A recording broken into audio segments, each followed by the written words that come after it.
Nuovamente ben ritrovati a 7 in punto, seconda parte della nostra trasmissione. Dopo un ampio approfondimento sindacale vediamo di approfondire invece un altro argomento. Siamo comunque sull'attualità perché si è concluso non più tardi di 48 ore fa una iniziativa molto interessante a Conegliano, Conegliano Città Pulita, ha avuto diverse applicazioni sostanzialmente nel corso delle giornate che hanno interessato la città di Conegliano, ma c'è stata una parte che riteniamo decisamente interessante e che vogliamo appunto riproporvi anche in questa mattinata. Lo facciamo attraverso la chiacchierata con Deborah Basei. Buona giornata. Buongiorno.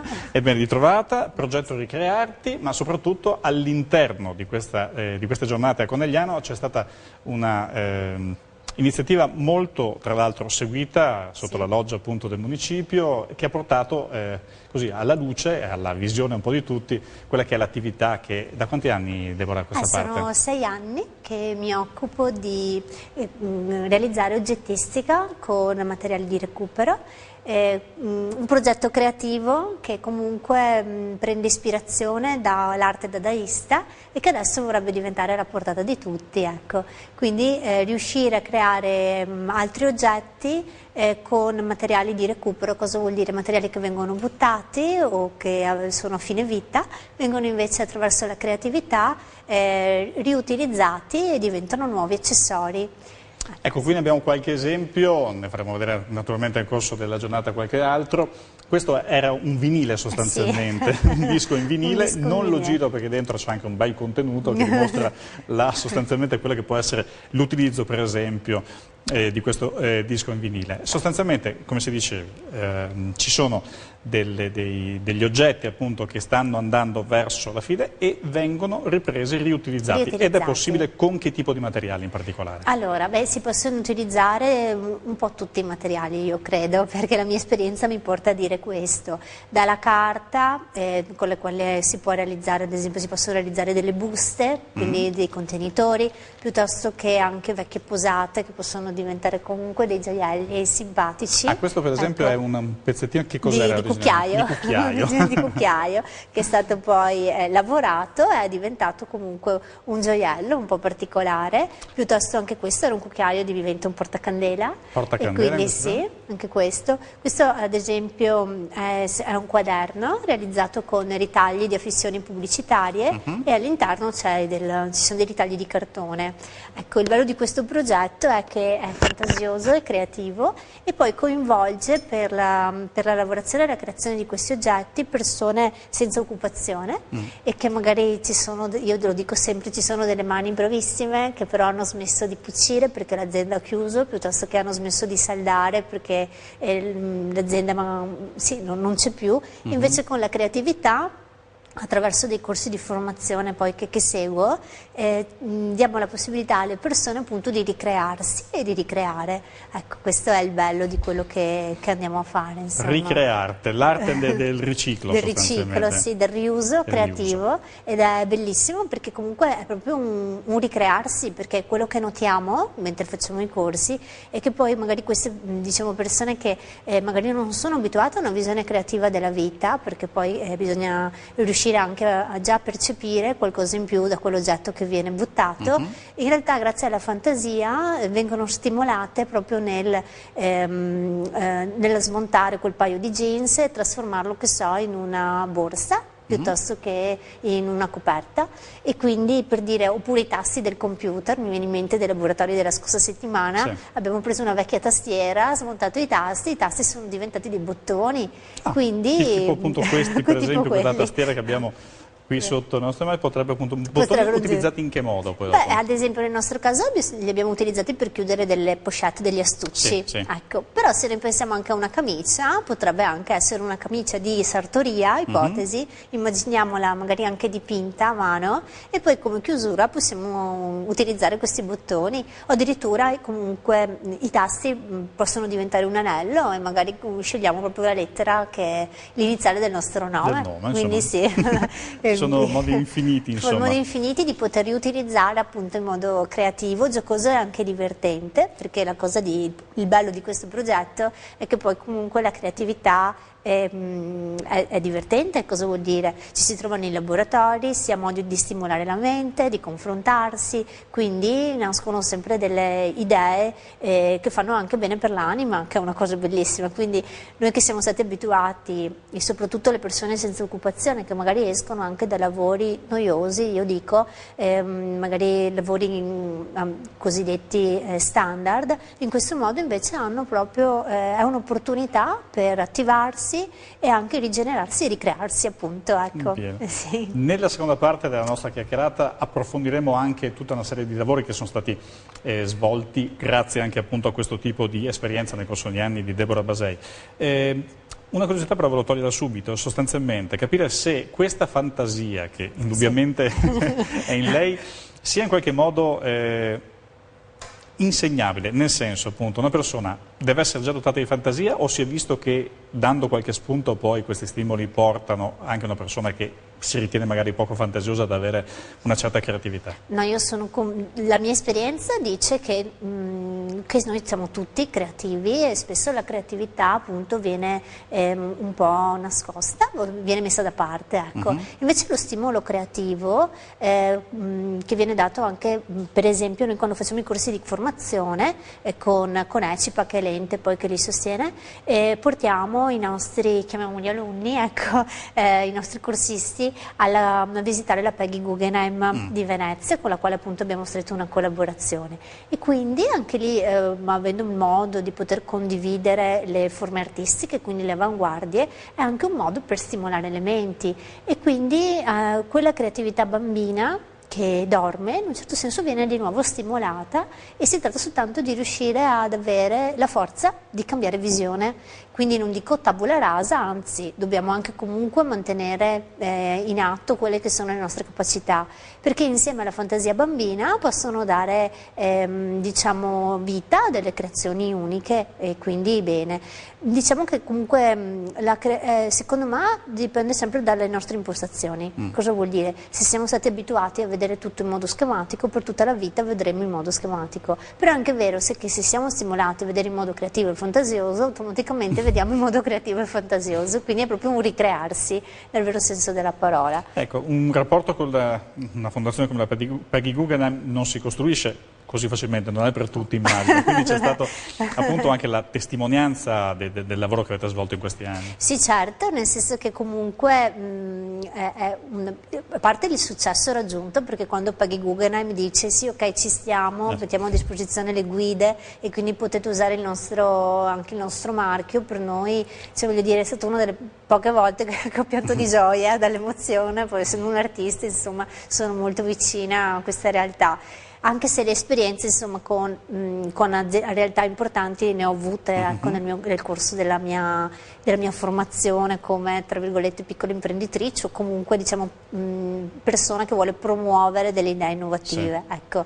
E quindi fa piacere sapere che viene condiviso da una realtà importante proprio come la Guggenheim. Cos'è che ha colpito in modo particolare e che ha permesso, diciamo, il salto, più che salto di qualità, proprio l'aggancio per un rapporto di collaborazione? E soprattutto l'innovazione. L'innovazione in questo caso cosa è stata? È stato il fatto che noi non abbiamo chiesto di portare dei bambini alla Guggenheim o dei normali alunni o scolari, chiamiamoli così, ma delle persone di una certa età, di persone che magari con l'arte non hanno mai avuto nessun contatto, quindi questa è stata proprio l'innovazione, e quindi la risposta di Guggenheim, della Peggy Guggenheim, è stata proprio è stato un entusiasmo anche per loro, perché comunque ha visto la volontà di aprire le porte di questo museo anche a delle persone che magari non si sarebbero mai avvicinate.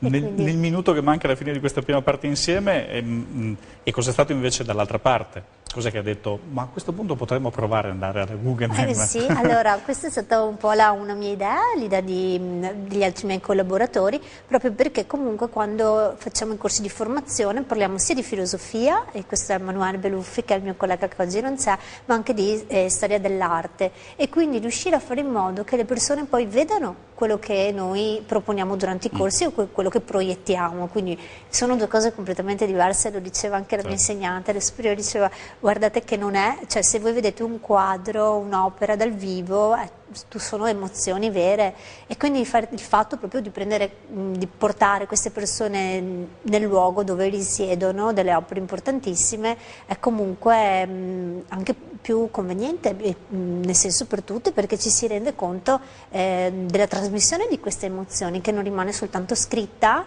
o immaginata, ma viene anche appunto percepita, insomma, dalle persone. Tra poco con Deborah Basei andremo a scoprire altre idee, altro tipo di creatività, ma anche la parte più spiccatamente imprenditoriale invece porta poi a fare anche in qualche modo business, oltre appunto che portare appunto arte nuovamente in queste cose. A tra poco qui a 7 in punto.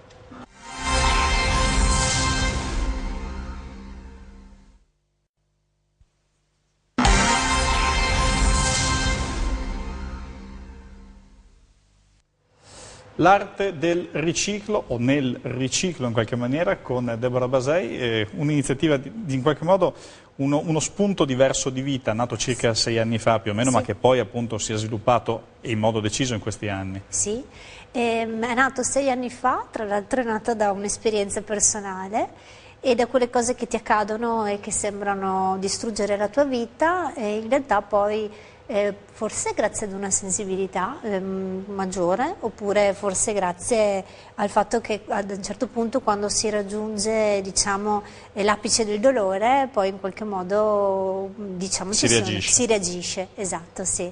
E quindi infatti la storia della mia vita, la storia di quello che faccio è molto particolare, perché paradossalmente nasce proprio quando è venuto a mancare mio papà, che era un creativo, molto creativo, geniale, ingegnoso, oltre ad essere buono, ecco. Lavoravate anche assieme in qualche modo nello sviluppo, diciamo, di iniziative creative, o è stata una cosa che hai sviluppato dopo? No, diciamo che mio papà seguiva un gruppo folcloristico degli anni 70, e quindi io ho avuto la fortuna di crescere in mezzo alla creatività. Poi per molti anni l'ho un po' abbandonata, a parte il gruppo folcloristico di papà, quindi sono cresciuta con la mia madrina di Cresima Sarta, e quindi tra i tool e i colori, e con mio papà che aveva la fortuna di avere subito l'idea, riuscire ad unire molte persone e, diciamo, creare quelli che sono i carri mascherati.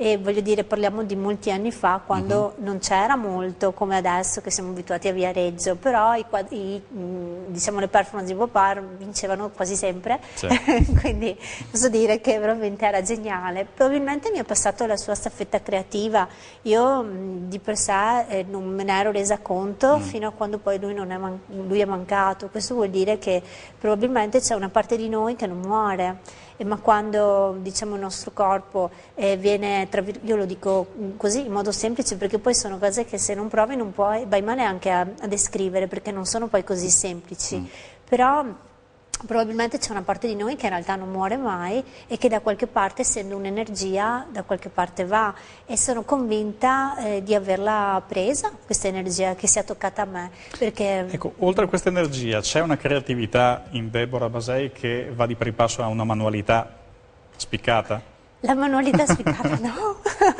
Quindi ho speranza, questo è molto interessante. Sì. No, ma per fortuna ci sono tante brave manine che veramente, no, manualità zero, cioè nel senso che qualcosa mi ha dato a fare, per l'amor di Dio sì. Però non fatemi cucire, perché cucirei in maniera storta e non sarebbe... L'importante è avere l'idea, insomma, poi ci sono le mani che riescono a fare. Poi ci sono le mani che riescono a fare, quindi l'importanza dell'idea, e quindi poterla anche poi trasmettere, e avere la fortuna di trovare delle brave manine. Io poi nella mia vita sono stata veramente fortunata, perché ho conosciuto delle persone sia nella comunità dove facevo arteterapia, piuttosto che poi anche persone che non lavoravano più, e che quindi invece sapevano fare molto bene, magari anche abitudinarie, nel senso che uscivano da un lavoro dove il filo, per esempio, doveva essere dello stesso colore della tappezzeria, invece poi magari con me, confrontandosi, abbiamo capito che se anche il filo è rosso e il colore della stoffa è grigio, va benissimo, anzi valore aggiunto, perché comunque è quel tocco di creatività che contraddistingue. E quindi io non ho una grandissima manualità, però diciamo che con le idee, grazie alle idee, poi riesco sempre a trovare delle persone che mi aiutano e anche a costruire, insomma, quindi il bello della condivisione. Assolutamente. Sì. Abbiamo dato alcuni cenni che adesso vediamo anche di cucire assieme, non piace cucire, ma lo stiamo per fare. sostanzialmente abbiamo detto 6 anni dallo spunto iniziale, Sì. un percorso complessivo che ha portato a una collaborazione con la Peggy Guggenheim Sì. per un certo tipo di arte, in mezzo anche tanti corsi di formazione dove vengono formati appunto persone che hanno avuto magari altre possibilità diverse di lavorare ma che non sempre hanno sviluppato la creatività.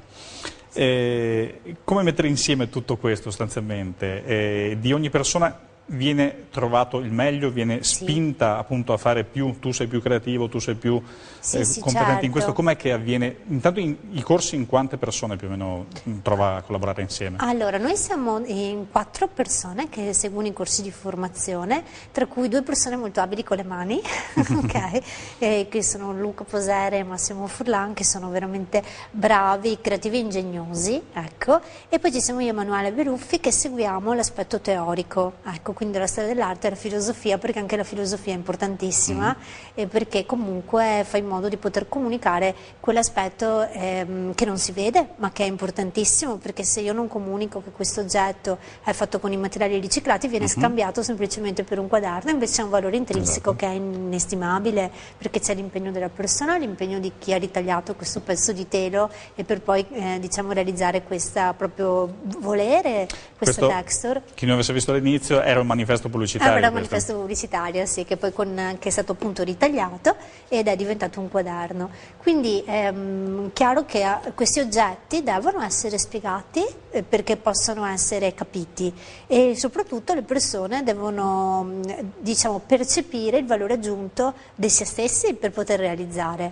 perché comunque quando nascono degli oggetti di artigianato e questi sono un'espressione di artigianato moderno, hanno un valore inestimabile dal punto di vista diciamo metafisico, no? Non so se riesco a spiegare questo concetto, nel senso che questa non è una forchetta, in realtà è comunque un oggetto che è stato trasformato e quindi si riempie delle energie della persona che lo ha creato e che lo ha pensato.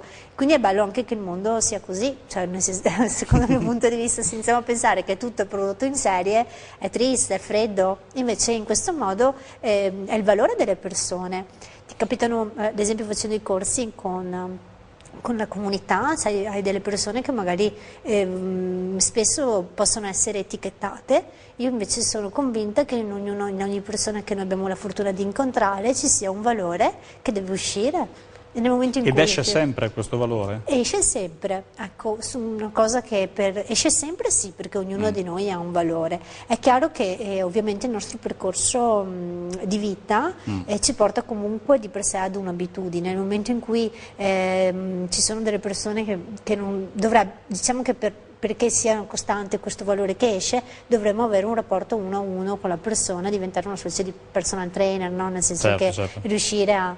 E quindi questo purtroppo non è sempre possibile, perché in alcuni casi, soprattutto nelle comunità, ovvio, ci sono persone che hanno avuto anche dei problemi, insomma, a livello anche mentale. Però, insomma, diciamo che nel momento in cui sono stimolati poi a fare, effettivamente creano, e quindi questo è già un buon passo. Arte terapia si diceva, sì, rientra tutto all'interno di questo... un concetto di arte terapia che comunque non vuole essere isolato solamente alle comunità, ma vuole essere comunicato il più possibile, e si parla sempre comunque di arte terapia perché di per sé l'arte è terapeutica. Per dire, durante la manifestazione di Conegliano Città Pulita abbiamo avuto la fortuna di avere dei bambini delle scolaresche in visita e quindi di riuscire a condividere diciamo, decenni di storia dell'arte, dal surrealismo piuttosto che appunto il dadaismo, con dei bambini quindi molto puri, e quindi,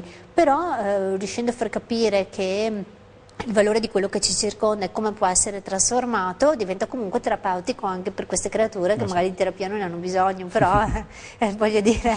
intanto si semina perché poi possono capire. Certo, si semina con entusiasmo poi, perché i bambini poi li vedi che si illuminano, no? Quando vedono le cose colorate, o se ad esempio avevamo esposto un puff di lattine di Coca-Cola, chiaro che per loro, per i bimbi, riuscire a vedere guarda la Coca-Cola, cosa è diventata. quindi comunque è un input, poi alla nuova generazione ci dobbiamo affidare perché... Assolutamente. Quindi, anche sì. gli insegnanti in qualche modo hanno fatto richieste di un certo tipo, domande, curiosità? Curiosità, sì, diciamo che soprattutto per la lavorazione, perché magari volevano prendere spunto, il desiderio era quello di prendere spunto magari per fare dei lavoretti in classe, quindi hanno chiesto magari come potevano essere realizzati degli oggetti. Chiaro, ci sono degli oggetti che per essere realizzati hanno bisogno di determinati strumenti e magari non è che lo riesci a fare in classe, giustamente, perché comunque, per dire, mi ricordo c'è il nostro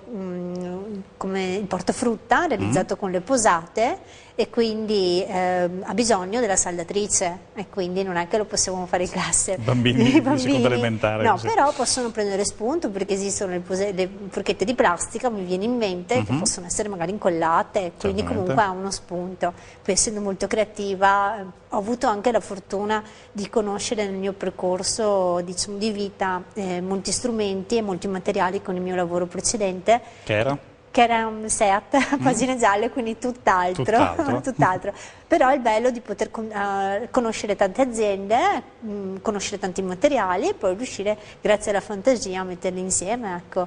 Quando abbiamo detto prima piccola imprenditrice, abbiamo detto appunto piccola, anche... Sì. No, sì. In ogni caso appunto con contatti importanti, nel senso appunto che e questa era la parte che avevamo annunciato prima, che per far capire un attimino. D'accordo, c'è l'arte, c'è il percorso formativo, però in realtà c'è anche sotto una forma comunque di business che si può arrivare a fare in qualche modo. Certo, sicuramente, perché ovviamente adesso, ad esempio, se noi pensiamo a tutte le aziende che buttano i materiali di comunicazione, piuttosto che anche scarti di lavorazione industriale, l'idea è